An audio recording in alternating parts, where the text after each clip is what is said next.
बिस्मिल्लाहिर्रहमानिर्रहीम और अस्सलाम वालेकुम। 1 अगस्त और पाकिस्तान में जुमे की रात। आज की अहम तरीन खबरों में सबसे पहले इमरान खान के बेटों कासिम खान और सुलेमान खान का इंटरव्यू पियर्स मॉर्गन के साथ। बहुत ही अहम इंटरव्यू है। अहमियत की एक वजह तो पियर्स मॉर्गन का नाम है, उनका जर्नलिज्म है। अगर आप इस वक्त दुनिया के 4-5 बड़े जर्नलिस्टों की बात करें तो इसमें कोई शक नहीं कि पियर्स मॉर्गन का नाम उसमें शामिल है। जर्नलिज्म की दुनिया में तो जो उनकी अहमियत है वो है।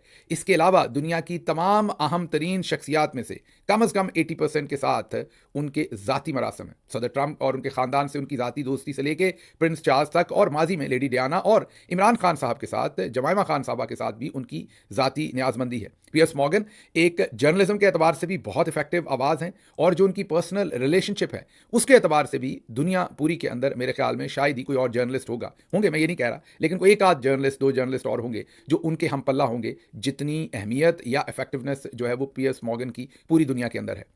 अब वो आजकल यूट्यूब पर अपना व्लॉग करते हैं या यूट्यूब से अपना एक शो करते हैं। माजी में CNN और बड़े तमाम जितने बड़े टेलीविजन हैं उनके ऊपर आप उनके तज्जियात, कहीं पर मेहमान के तौर पर, कहीं पर मेज़बान के तौर पर आप उनको देखते रहे हैं, और दुनिया के बड़े बड़े जरीदों के अंदर, अखबारात के अंदर आप उनके लिखे हुए आर्टिकल्स पढ़ते रहे हैं। बहरहाल पियर्स मॉर्गन के साथ ये जो नशस्त हुई, इसमें बहुत ही अहम सवालात किए गए और बहुत ही अहम जवाबात दिए गए, जो आने वाले दिनों में क्या कुछ पाकिस्तान में होगा उसका पेशखैमा दे रहे हैं। इसमें सबसे अहम बात तो दोनों लड़कों ने यह बताई कि वो बहुत जल्द पाकिस्तान आना चाह रहे हैं, और इसके लिए उन्होंने पाकिस्तानी एम्बेसी में वीज़ा अप्लाई कर दिया है। अब आपको हमसे भी और दूसरे लोगों से भी पहले पता चला था, अलीमा खानम साहबा ने भी बताया था कि उनके पास नाइकॉप है। तो अब बहुत सारे लोग आज ये डिस्कशन कर रहे हैं कि नाइकॉप है तो फिर वीज़ा की ज़रूरत क्यों है। अब नाइकॉप जो है वो एक्सपायर हो गया या गुम हो गया तो दोनों सूरतों में आपको फिर वीज़ा लेना पड़ता है। अब इस वक्त कासिम और सुलेमान के पास नाइकॉप, एक एक्टिव नाइकॉप की गैर मौजूदगी में उनके पास एक ही ऑप्शन बचता है, और वो वीज़ा लेने का है। दूसरा ऑप्शन भी है, वो ये है कि वो नाइकॉप को दोबारा से इशू करवा लें। उसके लिए भी जाहिर है गवर्नमेंट की तरफ ही रुजू करना पड़ेगा। अब अगर वो नाइकॉप को दोबारा इशू करवाते हैं तो उसमें नादरा इन्वॉल्व है। नादरा के अंदर डायरेक्टली, वैसे तो हर जगह ही, लेकिन नादरा के अंदर डायरेक्टली जनरल आसिम मुनीर बैठे हैं। आप कहेंगे वो कैसे? याद कीजिए, लेफ्टिनेंट जनरल मुनीर अफसर, उनको अपॉइंट किया गया serving lieutenant general of Pakistan army. फिर उनकी अपॉइंटमेंट को अबशा कामरान साहबा ने लाहौर हाई कोर्ट के अंदर चैलेंज किया। जब तमाम रिकॉर्ड का जायजा लिया, तमाम चीज़ों को देखा, तो पता चला कि उनकी ये अपॉइंटमेंट गैर कानूनी है, गैर आइनी है। इस वजह से लाहौर हाई कोर्ट ने लेफ्टिनेंट जनरल मुनीर अफसर को उनके ओहदे से हटा दिया था, और उनकी पूरी की पूरी अपॉइंटमेंट को गैर कानूनी और गैर आइनी करार दे दिया था। लेकिन इसके बाद काजी लानत और उनकी बाकियात से 2 रुकनी बेंच के अंदर से उन्हें रिलीफ लेके दिया गया। अबशा कामरान साहबा ने वो जो केस जीता था उसे रिवर्स करवाया, और दोबारा से लेफ्टिनेंट जनरल मुनीर अफसर को नादरा में री इंस्टॉल कर दिया। अब उसी नादरा ने नाइकॉप इशू कर रहा है कासिम खान और सुलेमान खान को। तो आप समझ सकते हैं कि वहां से किस तरह की खबर आएगी। अब आगे चलते हैं। दूसरी तरफ उन्होंने वीज़ा के लिए एप्लीकेशन डाली है। अब वीज़ा क्या उन्हें इशू होता है या नहीं, ये एक अलग बहस है, क्योंकि वीज़ा तो इशू होना चाहिए फौरी तौर पर, किसी ने एहसान नहीं करना। इमरान खान के बेटे हैं, वो नाइकॉप होल्डर हैं। आल्दो के, जैसे मैंने कहा कि इस वक्त वो नाइकॉप इधर गुम हो गया या एक्सपायर्ड हो गया, लेकिन उससे ये फ़र्क तो नहीं पड़ता। वो पाकिस्तान के शहरी तो हैं, और वो पाकिस्तान के साबिक वज़ीर आज़म के बेटे हैं। इस एतबार से वीज़ा पर उनका हक बनता है। लेकिन मौजूदा रजीम अब 2 से 3 काम कर सकती है। एक तो वीज़ा रिजेक्ट कर सकती है। वजह उसकी कोई भी दे सकती है कि आप यहाँ पर आगे इंतशार फैलाएंगे, लॉ एंड ऑर्डर की सिचुएशन क्रिएट करेंगे, कोई भी झूठा प्रिटेक्स्ट बनाएंगे, या फिर ये कहेंगे कि आपकी जान को खतरा है इसलिए आप पाकिस्तान ना आए, क्योंकि हमारे पास दहशतगर्दी के बहुत सारी इन्फॉर्मेशन हैं कि दहशतगर्दी हो सकती है। तीसरा क्या कर सकते हैं कि इस वीज़ा एप्लीकेशन के ऊपर कोई किसी किस्म का फैसला ही ना करें, और इसे प्रोलॉन्ग करते जाएं और पड़ी रहने दें सफारत खाने के पास। उसमें ज़ाहिर इनके लिए मसाइल ये होंगे कि वहाँ पर कासिम और सुलेमान बार बार रिमाइंडर देंगे एम्बेसी को। बहरहाल दोनों लड़कों ने आज इंटरव्यू के अंदर ये कहा है कि कुछ भी हो, हमने पाकिस्तान जाना है और हम अपने वालिद के साथ मिलना चाहते हैं। तो ये जो वीज़ा की सिचुएशन नई राइज हुई, जिसमें आज अलीमा खानम साहबा ने भी बताया ट्वीट में कि उन्होंने वीज़ा अप्लाई कर दिया, और इस इंटरव्यू के अंदर कासिम और सुलेमान ने खुद भी बताया। तो अब वीज़ा की डेवलपमेंट जो भी होगी, मुझे फिलहाल तो नहीं लगता कि इशू करेंगे अनलेस कि इनको कोई प्रेशर फील हो। बहरहाल इशू करना चाहिए, जैसे मैंने कहा, फौरी इशू करना चाहिए। वीज़ा इशू होता है और उसके बाद वो आते हैं, जो भी डेवलपमेंट होगी वो आपके सामने रखेंगे। लेकिन जल्दी से पहले जो पियर्स मॉर्गन का इंटरव्यू है उसमें 4-5 जो कलीदी सवालात हैं उनकी तरफ चलते हैं। सबसे पहले तो उन्होंने पूछा कि क्या आपको लगता है कि आपके वालिद को की ज़िंदगी को ख़तरा है, जिस पर कासिम खान ने कहा कि बिल्कुल हमारे वालिद की जान को ख़तरा है, और हमें ये शक है कि उन्हें कहीं जेल के अंदर कत्ल ना कर दिया जाए। पियर्स मॉर्गन ने खुद भी कहा कि आपकी फुफ्फो ने भी मेरे से बात की थी, अलीमा खानम साहबा ने, और इस खदशे का इजहार, माजी में जब उनका एक इंटरव्यू पियर्स मॉर्गन के साथ आया था, इस खदशे का इजहार किया था कि इमरान खान को कहीं जेल में जहर न दे दी जाए। इससे पहले पियर्स मॉर्गन ने जो इमरान खान के साथ इंटरव्यूज़ किए थे उसके क्लिप्स भी इस इंटरव्यू के अंदर चलाए गए। तो एक तो कासिम खान ने बहुत वाज़ेह तौर पर कहा कि उन्हें बहुत शदीद खदशा है कि उनके वालिद की ज़िंदगी ना कहीं ख़त्म कर दी जाए, उनको कत्ल ना कर दिया जाए। फिर उनसे सवाल किया गया कि क्या आपके वालिद ने करप्शन की है, या दूसरे लफ्ज़ों में कहा गया कि उनको करप्शन के चार्जेस पर अंदर किया गया है, जिसको वो डिनाई करते हैं। आपका इस पर क्या ख्याल है? कासिम खान ने कहा कि अगर मेरे वालिद ने करप्शन करनी होती तो उन्हें माजी में जो इस्टेब्लिशमेंट की पार्टीज़ हैं, नून लीग नाम शायद उन्होंने नहीं लिया लेकिन इशारा उसी तरफ था क्योंकि वही एक हकीकत है।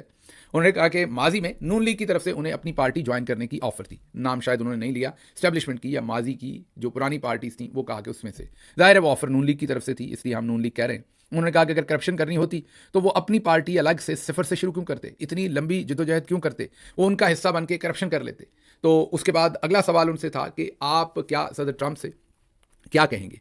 उन्होंने कहा कि जो भी कोई, सदर ट्रंप नहीं, जो भी कोई इस टाइम अपना किरदार अदा कर सकता है, हम उससे रिक्वेस्ट करेंगे कि वो अपना किरदार अदा करें पाकिस्तान में इंसानी हकूक़ के लिए, जमहूरियत के लिए, रूल ऑफ लॉ के लिए और आइन के लिए। उन्होंने ये भी कहा कि हमने सारी दुनिया जानती है कि सदर ट्रंप और मेरे वालिद जब दोनों पिछली टर्म्स में अपने अपने ऑफिस में थे, इमरान खान वज़ीर आज़म थे और सदर ट्रंप सदर थे, तो दोनों के दरमियान बहुत ही एतमाद और रिस्पेक्ट का रिश्ता था। इसलिए हमारी एक्सपेक्टेशन है कि वो पाकिस्तान में जारी जो फस्तायत है उसमें जो अपना किरदार अदा कर सकते हैं वो ज़रूर करें। फिर पियर्स मॉर्गन ने उनसे पूछा कि क्या आपकी अभी तक बरतानिया के वज़ीर आज़म से मुलाकात या बात हुई है। उन्होंने कहा कि नहीं। उनसे पूछा गया बरतानिया के जो वज़ीर ख़ारजा हैं उनसे बात या मुलाकात, उन्होंने कहा कि इनडायरेक्टली बातचीत हुई है, डायरेक्टली उनसे अभी तक कोई बातचीत नहीं हुई। फिर माजी की बात पियर्स मॉर्गन ने खुद इमरान खान साहब का एक क्लिप चलाया जिसमें इमरान खान साहब बता रहे थे कि मेरा बड़ा बेटा जो सुलेमान है वो बहुत सेंसिटिव है और जब वो 8 साल की उम्र में पहुंचा तो उसने मुझे बार बार कहना शुरू किया कि आपकी ज़िंदगी को खतरा है, आप सियासत छोड़ दें। लेकिन इमरान खान ने उसी क्लिप में कहा कि मैं एक लार्जर कॉज के लिए सियासत में हूँ, मैं समझता हूँ कि अल्लाह ने मेरे ज़ुम्मे कुछ फ़राइज़ लगाए हैं अपने लोगों की खिदमत करने के, अपने लोगों को महफूज बनाने के, अपने लोगों के हकूक़ की जंग लड़ने के, इसलिए मैं समझता हूँ कि अपनी ज़िंदगी को दाव पर लगा कर भी मुझे सियासत करनी पड़े तो मुझे करनी है। बाहर बहुत ही एक मैं ये कहूँगा कि नपातुला इंटरव्यू था, बहुत ही उम्दा बोले दोनों इमरान खान के साहबजादे जो हैं, टू दी पॉइंट था। पियर्स मॉर्गन ने भी टू दी पॉइंट सवालात किए, मीन ऐसा नहीं कि वन साइडेड बात की। उन्होंने जो फील्ड मार्शल आसिम मुनीर का सवाल है कि करप्शन पर अंदर किया, वो भी सवाल खुलकर पूछा और खुलकर जवाब उसका जो है वो ऑन एयर गया। फिर उन्होंने बेटों ने ये भी बताया कि हमारे वालिद का वज़न कम हो रहा है। 70 साल की उम्र में अगर किसी का वज़न कम होता है तो ये बिल्कुल भी अच्छी बात नहीं है किसी सूरत भी मेडिकली। उनके डॉक्टर्स के साथ उन्हें मिलने की इजाज़त नहीं दी जा रही। हमारे साथ मार्च के बाद से अभी तक फ़ोन पर कोई बात नहीं करवाई गई। उससे पहले, बहुत पहले हफ्ते में एक दफ़ा बात हो जाती थी या 2 दफ़ा, फिर महीनों महीनों अब बात नहीं करवाई जाती। हाइजीन के वहाँ पर इश्यूज़ हैं, 10 लोग मर चुके हैं उस जेल के अंदर हेपेटाइटिस के साथ। तो ये तमाम बातें उन्होंने प्रोजेक्ट की दोबारा से, जो इमरान खान की ज़िंदगी को ख़तरात हैं और जो वहाँ पर खदशात लाहक हैं। आखिर पर उन्होंने पूछा कि इस वक्त आसिम मुनीर के नाम आपका कोई पैगाम। जाहिर है पूरी जो सारी की सारी ताकत है वो तो जनरल आसिम मुनीर के पास ही है। तो कासिम खान ने बहुत ही नपतुला पैगाम आसिम मुनीर साहब को दिया। उन्होंने कहा कि आपको जमहूरियत का एहतराम करना चाहिए। मेरे वालिद के ख़िलाफ़ आपने सब कुछ कर लिया, तमाम इलेक्शन लूटने के तरीके आजमा लिए, हर तरह से रिग किया इलेक्शन, उसके बावजूद अवाम ने इमरान खान को वोट दिया और इमरान खान वाज़े मेजॉरिटी से जीते। तो आपको उसका एहतराम करना चाहिए, जमहूरियत का एहतराम करना चाहिए, लोगों के दिए हुए मैंडेट का एहतराम करना चाहिए। फिर उन्होंने कहा कि आपको इंसानी हकूक़ का एहतराम करना चाहिए और मेरे वालिद को फ्री ट्रायल देना चाहिए। उन्होंने बिल्कुल भी किसी एग्रीमेंट की, किसी मुज़ाकरात की भीख नहीं मांगी, बल्कि फ्री ट्रायल, इंसाफ मांगा है। और उन्हें कहा है कि आप कानून, आइन और जमहूरियत का और इंसानी हकूक़ का एहतराम करें। बहुत ही नपतुला, टू दी पॉइंट, बेहतरीन मैसेज उन्होंने जो है वो आसिम मुनीर साहब को भेजा। अब ये सारी सिचुएशन कैसे इवॉल्व होती है आने वाले दिनों में, इस पर हम भी नज़र रखेंगे, आप भी नज़र रखिए और आपके साथ इंशाल्लाह इसको शेयर करते रहेंगे। अगली खबर मेरे पास जो है वो बहुत ही अहम खबर है, इंटरेस्टिंग भी है। कोशिश करेंगे कि अगर हम आपको एक आध दिन में तस्वीर भी दिखा सकें। फ़िलहाल मेरे पास तस्वीर नहीं पहुंची, जब पहुंचेंगी तो आपको दिखा सकेंगे इंशाल्लाह। जो पाकिस्तान के इंटीरियर मिनिस्टर हैं जिनके बारे में हम आपको बता रहे हैं कि अब वो पर तोल रहे हैं कि वो वज़ीर आज़म बनना चाहते हैं, मैं मोहसिन नकवी की बात कर रहा हूँ। जो कैबिनेट डिवीज़न और डिफरेंट सेक्रेटेरिएट के इलाके हैं इस्लामाबाद के अंदर, सभी जानते हैं कि उसके अंदर कौन जाता है, बाहर कौन जाता है, वहाँ पर हर चीज़ को नोट किया जाता है। मोहसिन नकवी साहब ने अब अपना दफ्तर, जो सेक्रेटेरिएट है जहाँ पर तकरीबन सारी वजारतें हैं, जहाँ पर इंटीरियर मिनिस्ट्री का भी ऑफिस है, वहीं पर मिनिस्टर बैठता है, वहीं इंटीरियर सेक्रेटरी बैठता है, वहाँ से उस दफ्तर को मूव कर दिया है। इतलात जो हमें हमारे ज़राए दे रहे हैं, और मूव कर दिया है कन्वेंशन सेंटर के अंदर। अब ये मूव बड़ी सिग्निफिकेंट है, देखने को तो बड़ी नॉर्मल बात लगती है और आप सोचेंगे कि कन्वेंशन सेंटर में इंटीरियर मिनिस्ट्री ने क्या करना है, वहाँ क्यों मूव किया ऑफिस।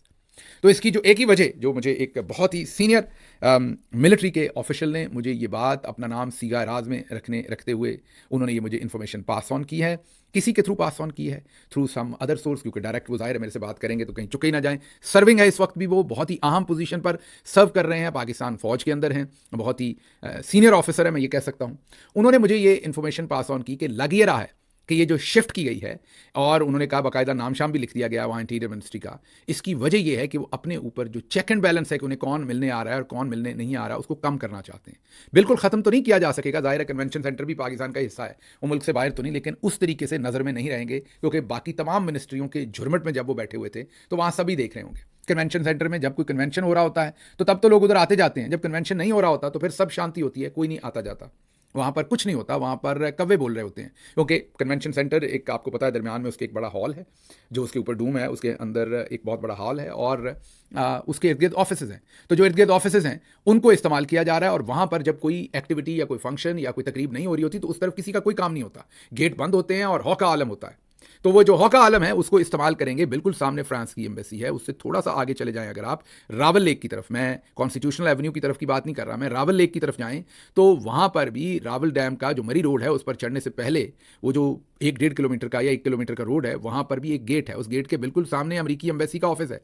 मतलब कि एक किस्म का वॉक करके उस एम्बेसी से नए मोहसिन नकवी साहब के ऑफिस में कोई आ सकता है, बहुत ही करीब बन जाता है, गेट भी वहाँ पर डायरेक्टली है। तो ये जो विसिनिटी है जिसमें तमाम एम्बेसियों के झुरमट में चले गए हैं मोहसिन नकवी, और शायद ये चाहते हैं कि एम्बेसियों से उन्हें कोई भी मिलने आए जाए किसी को उसका पता ना चले, तो ये मोहसिन नकवी साहब ने नई कार्रवाई की है, अपना दफ्तर बदल लिया है। इसके ऊपर भी नज़र रखेंगे, आने वाले दिनों में कोई खबर मिली मजीद तो आपके सामने रखेंगे, लेकिन फिलहाल ये खबर है, जाहिर है इसको इस्लामाबाद के जो रिपोर्टर्स हैं, जर्नलिस्ट हैं, उन्हें भी कीनली देखना चाहिए, एवेलुएट करना चाहिए कि ये सब कुछ क्या हो रहा है।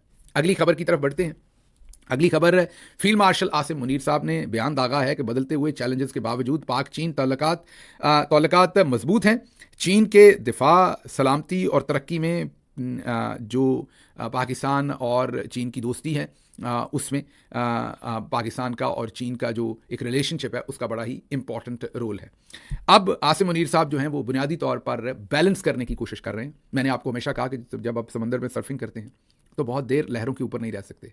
आसिम मुनीर भी खिलाफ फितरत चीज़ें करने की कोशिश कर रहे हैं, आइन पामाल किया। आसिम मुनीर साहब की जो मुद्दत है वो 2-3 महीनों के अंदर ख़त्म होने वाली है, उसके बाद उन्हें घर जाना चाहिए, उसके बाद उनकी मुद्दत नहीं रहती। वो पहले भी जब आर्मी चीफ बने थे, जाहिर है उनकी रिटायरमेंट हो चुकी थी, वो एक किस्म की रिटायरमेंट के बाद ही आर्मी चीफ बने थे। अब फिर उनकी मुद्दत ख़त्म होने वाली है, उन्होंने घर जाना है, और इसी फौज में से जो बड़ा अहम इदारा है जिसके अंदर हर ऑफिसर जो है वो आसिम मुनीर साहब से कम काबिल नहीं है, उसी फोर्स के अंदर से अब लोगों को मजीद मौका मिलना चाहिए कि वो आकर आर्मी चीफ बने।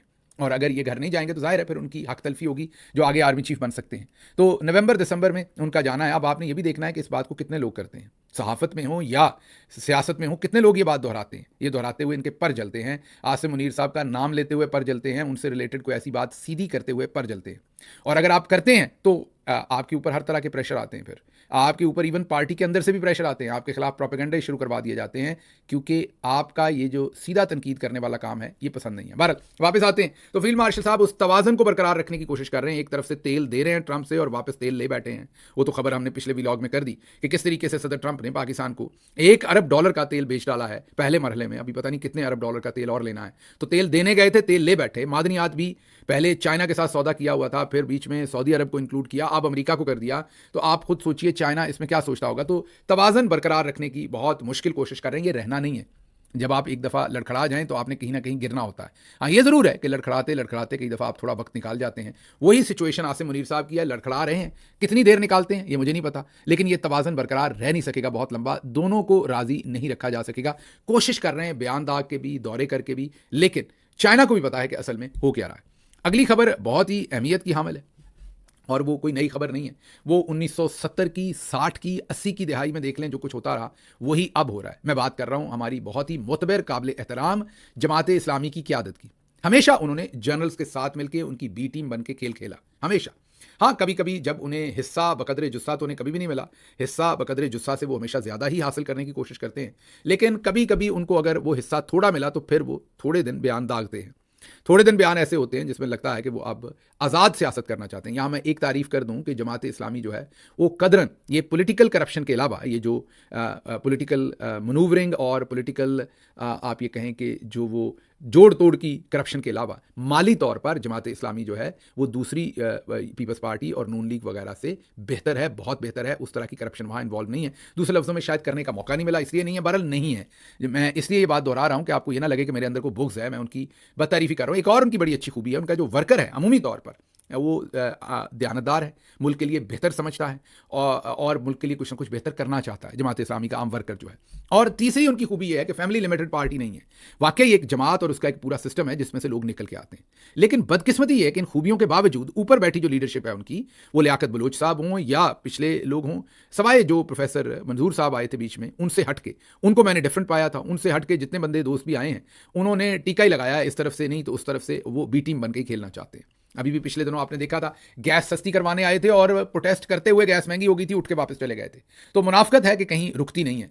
अभी उन्होंने फील्ड मार्शल आसिम मुनीर साहब को मुस्लिम दुनिया के सिपा सालारों की सरबराही करने की दावत दी है।